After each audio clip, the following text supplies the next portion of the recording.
It'll be 1 to go this time by. Coming to the green, buddy, coming to the green. Let's go get him. Go, go, go, take, go, go, go, go. Get your motor running. Head out on the highway. Here, and then one over here. Lee Spencer, Fox Sports. Rick, you touched on before when you hired Dale Earnhardt Jr. that you had talked to his father about bringing him on. Can you guys kind of give us a little bit, maybe some of the backstories of when you had approached Mark in the past, just so we can see a pattern or a trend? He'd call me when he wanted to get a raise over at Roush's. Yeah. I think it was one July day. They said, Mark Martin's on the phone. And I took the call, and he said, sure, we'd like to drive your car. Are you interested? And I said, sure. That's the last time I heard from him.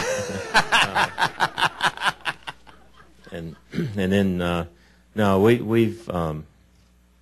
I used to kid him when we were I guess I keep saying bush racing, but, I thought we would, I'd look to see if he showed up, and then I knew we were in trouble. So, and really the day he was selling his cup equipment in '83, Harry Hyde and I went over there, and we came close to talking about a deal, but we had already kind of done a deal, and then he, I lost track of him, and we've always kind of had this relationship that we would talk, but I think when Jay Fry did call me and Mark mentioned this, and he was going to work at Ginn and wanted to drive the Busch car, I mean, I could not say yes quick enough. And Benny over there, again, I was like a little kid because, again, you watch guys, and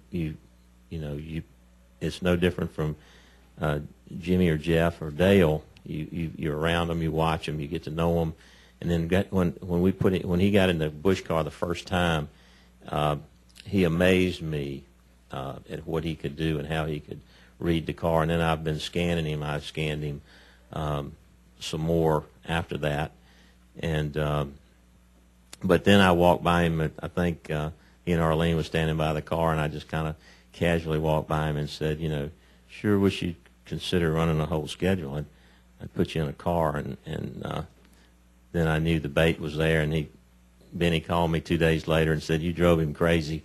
So we kidded about it, we talked about it, and but again, there's just some guys that you respect a lot that you walk up to and you talk to them, and again, the best barometer I have are our drivers that race around guys and give you feedback, and they know who's got the talent, and they know who they'd like to work with and they feel comfortable with, and when all the pieces fit, and the only piece that didn't fit was him agreeing to run all the races, and then when that worked out, we couldn't do it quick enough. One back here.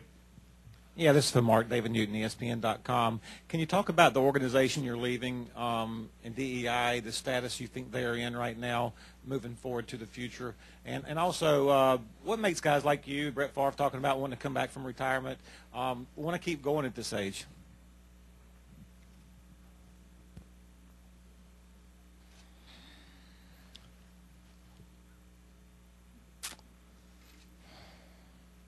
I'm thinking about first of all, I don't know very much about football, okay? And I saw something the other day liking me to him, Brett. All I know is that Matt Kenseth thinks that he's the greatest thing since sliced bread. And I know nothing about football. Evidently, he's awfully good at what he does. I don't know for sure, but I think he's awfully good because, people would still like to see him come back again. I don't know how to explain to you.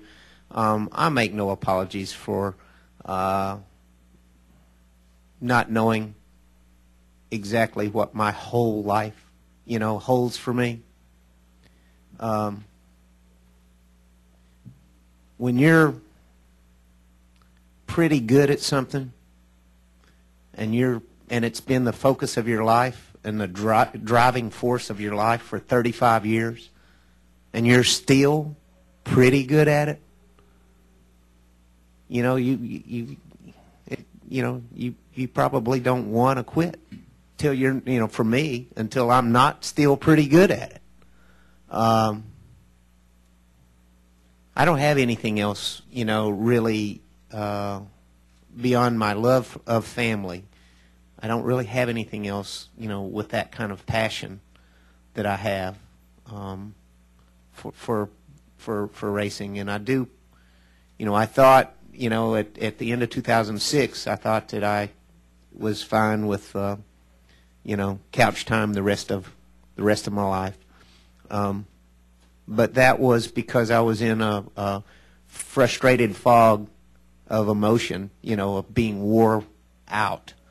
And, you know, the 2 years that I've had to reflect on that, there's really special relationships that I have with the people in this room, with the fans, and especially with people like Matt Kenseth and Jeff Burton. The respect that guys like Jimmy and Dale Jr. have shown me, Jeff Gordon, and many of the others. And if I never come to another race, then that's all gone. And for right now, I don't want to come to a race if I'm not driving.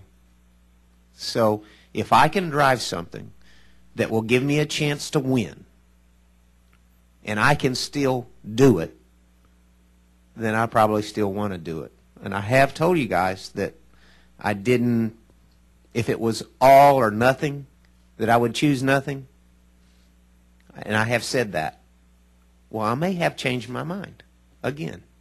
You know, because if I was given a chance of nothing or all in the 5-car, I chose the 5-car. But one of the reasons why, you know, I appear to be indecisive is because you guys ask questions before I'm ready to answer them. And I'm such a nice guy. I'm trying to answer your doggone questions. You know?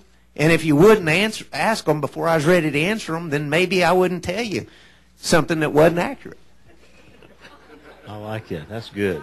Hey, we got He is a car salesman. got time for one more, and then we'll get some final thoughts, and then we'll have some one-on-ones. Pretty good.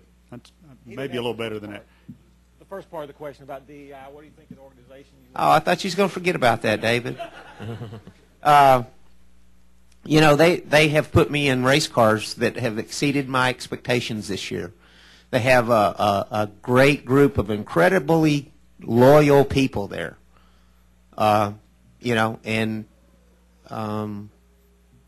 that's really what I see there. I see a bunch of people that are incredibly loyal and are digging in hard. Max Siegel, John Story's doing an awesome job there, incredible job, really. You know, they've moved you know, their organization into the Ginn building and have integrated 4 race teams. You know, they have come really, really far in the past 12 months, and I commend them for that.